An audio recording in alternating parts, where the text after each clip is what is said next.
Haiden Deegan's wearing orange, but he's not headed to KTM. Kyle Larson had a crazy comeback in Friday night's Truck Series race, but his Saturday Xfinity Series race ended his chances of sweeping the triple header.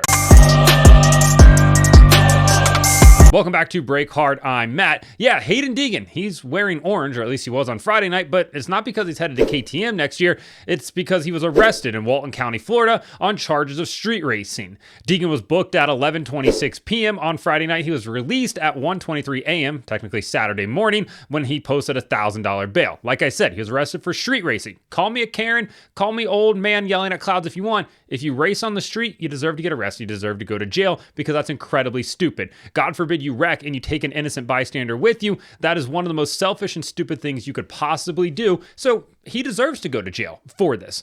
And for Deegan, his police report, it's actually kind of bad. It shows that he's 5'7". It kind of felt like this is where he was headed. He says a lot of things. He doesn't get told no very often. He's bombastic. He's brash. He says things. And ultimately, he's going to run into situations like this. Is he the new J-Law? I don't think we can go that direction yet, but he's certainly a kid that needs a reality check, and hopefully this is it, because he does have talent. I think he's more Justin Barcia than he is, Eli Tomac or Cooper Webb or Jet Lawrence, but there's certainly some talent within that 5'7" frame, but ultimately, if you keep acting like this, the act wears thin very quickly. It's got that dog in him, is what I saw people on the internet say. I don't think he does. I mean, he's got something in him. I don't think it's that dog. I think that he's just a selfish, self-centered kid, and ultimately is going to get in trouble because he did something stupid, or potentially does something stupid in the future as well. So hopefully this is a bit of a reality check for him. I'd love to see him succeed. I want to see him succeed. But if you're going to go out there and talk like he does and act like he does, there's always going to be consequences for your actions. And the kid has absolutely dreamt up this rivalry that he thinks he has with Juju Beaumer in the 250 West Series. And he's thought it all up in his head because Haiden Deegan always needs an adversary. Yeah, he tells us he's the best, but then constantly tells us how everybody's putting him down. All right, I'm not really sure how this is working out here, but again, he's 19. He's got this weird view of the world. He's lived a pretty sheltered life for the most part, and he's going to, try to convince himself that he is the underdog here. Fine, whatever. Beaumer kind of got a good laugh on Saturday when he posted on his Instagram story that he was out mountain biking and then shared the Deegan mugshot and police report in his story as well. So Deegan can do all the talking. He can create this rivalry with Beaumer. Beaumer doesn't ever really jump in, never really adds to it, but he kind of got the last laugh for that one. For Deegan, yeah, he got out of it. He's probably going to get out of it with a slap on the wrist and things like that. But ultimately, something probably needs to be done about the behavior here. And we'll see him back in action when 250 West gets back underway. The big NASCAR story of the Homestead weekend is whether or not Kyle Larson could become the second driver ever to sweep a triple header weekend. We've seen Kyle Busch do it twice at Bristol, where he wins Truck, Xfinity, and Cup race all in the same weekend. Larson has two shots at doing it this year. The first one is this weekend at Homestead. The next one will be in a few weeks at Bristol. On Friday night in the Truck Series race, Larson driving the 07 truck for Spire Motorsports with HendrickCars.com on the side. Of course, they're kind of just on everything. They had three trucks in Friday night's race. He goes to victory lane, but it was not without a major comeback. So with like 44-ish laps to go in the race, Larson spins out trying to pass Lane Riggs going off into turn one there, loses the front end of the truck, spins himself out, does a 360, continues on. NASCAR throws the caution. Bit Danny Sullivan-esque, spin and win. Yeah, he would go on to win. He restarts in 22nd with 39 laps to go, and he drives to the front, no cautions, ends up winning the race. With 10 laps to go, he was sitting P6 on the board, 3 seconds back of the lead, and still manages to win the race. Now, let me say this. Disclaimer here, because everybody's going to point it out. If Corey Heim does not have electrical issues with his number 11 truck for Tricon, he wins this race going away. Everybody knows that's going to happen. But ultimately, He had issues. The truck kept shutting off. He had to keep cycling it, and that allowed Kyle Larson to get around him, get to the lead, pass Lane Riggs, and go on to win the race in an improbable comeback. I don't think one that many of us saw, coming. Yeah, sure, he's definitely more talented than most of the guys in the Truck Series. Corey Heim absolutely deserves to be in the Cup Series. I think everybody knows that. He showed it once again on Friday night that he can run with the best of them. But for Larson, he ends up going to victory lane. Heim led 78 of the 134 laps, so like I said, he was the dominant truck of the night. Ross Chastain looked like he might be able to get it done, get that 44 truck of Nice Motorsports into victory lane.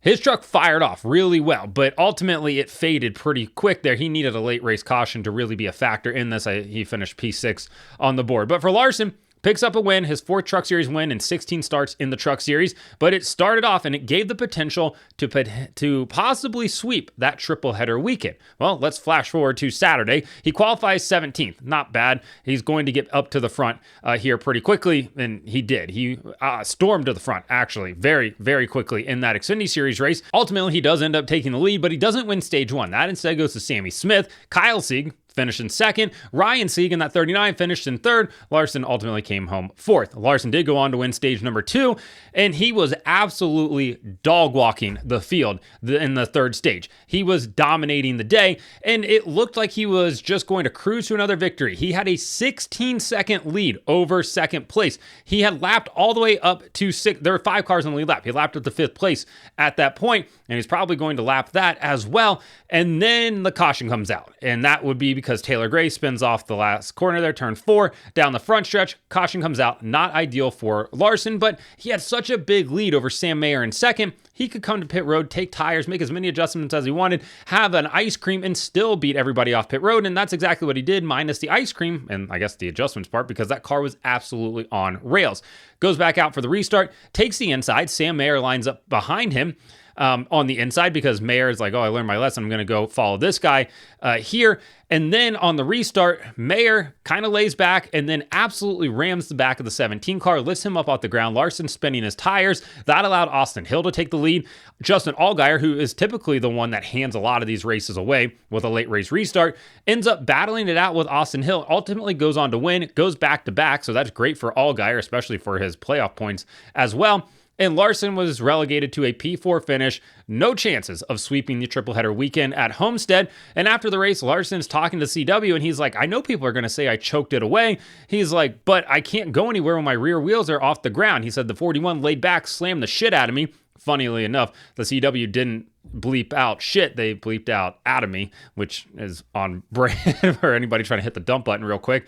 And then afterwards, Sam Mayer was like, yeah, he's like the 17 was kind of playing tricks in the box, trying to get an advantage on the restart there, and he's like, I just timed it wrong and ran in the back of him and kind of doomed both of us. So Sam was aware of what happened. Larson obviously not happy about it at all, and it's, people are going to clown Larson, but ultimately wasn't his fault here.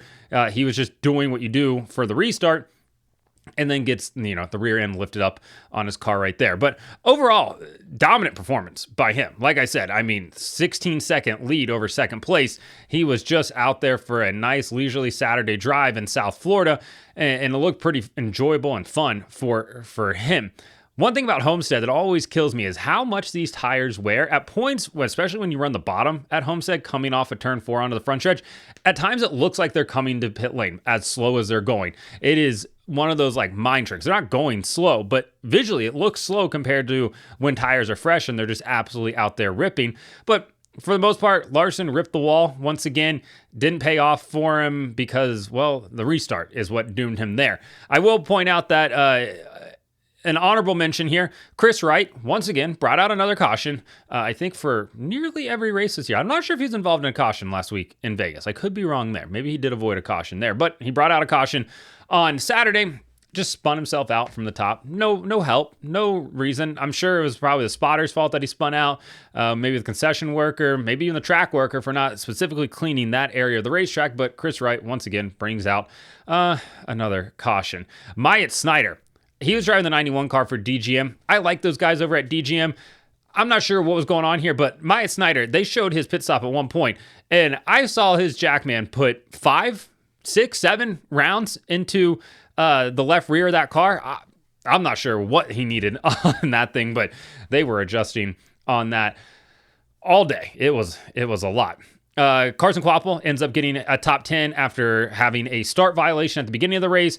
Daniel Dye spun out in practice, rebounds for a P9 finish. Really good build for that kid. Once again, leading the way for Colleague. Christian Eckes blew up early in the race. Their other teammate, Josh Williams, battling pneumonia, had Ty Dillon practice and qualify the car, and still ran the entire race, and actually ran really strong all race. So I'm not saying that pneumonia is making him run better, but I am saying that he ran pretty well on Saturday. Overall, really good race, top to bottom. Jesse Love, spotter, had a really funny conversation with the crew chief where he's like, he refuses to run anywhere but the bottom, the same way that he wants to try to continue to run the top at Richmond, and none of it's working. And his crew chief's basically like, just let him go, dude. It's not worth trying to fight this battle today. Overall, solid race. Probably give it, I don't know, an 80. Like, by standards, it was a dominant performance by Larson. He ends up leading like 132 of like the 201 laps. It just, he was checked out all day. Overall, really liked it. Interested to see what people thought about the Xfinity Series race. The booth called the race remotely from Charlotte at the NASCAR studios in Concord. I actually didn't notice that big of a difference. The only thing I will say that they probably would have caught earlier if they were at the track than if they weren't is on the last lap, last corner, Jeb Burton gets turned on the front stretch coming to the checker flag, and it took them like a lap to see what happened. I think if they were in the booth, they would have seen it happen out of the window. Maybe not necessarily known what happened, but been able to call it a little bit sooner there. Overall, I thought that the virtual or the remote booth truly wasn't that bad. My preference is to have them at the racetrack, but if they're going to do this a handful of times a year, then okay, I guess we can maybe get behind it because it didn't seem that, broken, disjointed or anything like that. So let me know in the comments what you think about Deegan getting arrested, the truck race, the Xfinity race, the remote booth, anything you want to talk about. Like and subscribe to the channel. Follow me on TikTok at BreakHard, Instagram, Twitter, and Facebook at BreakHardBlog.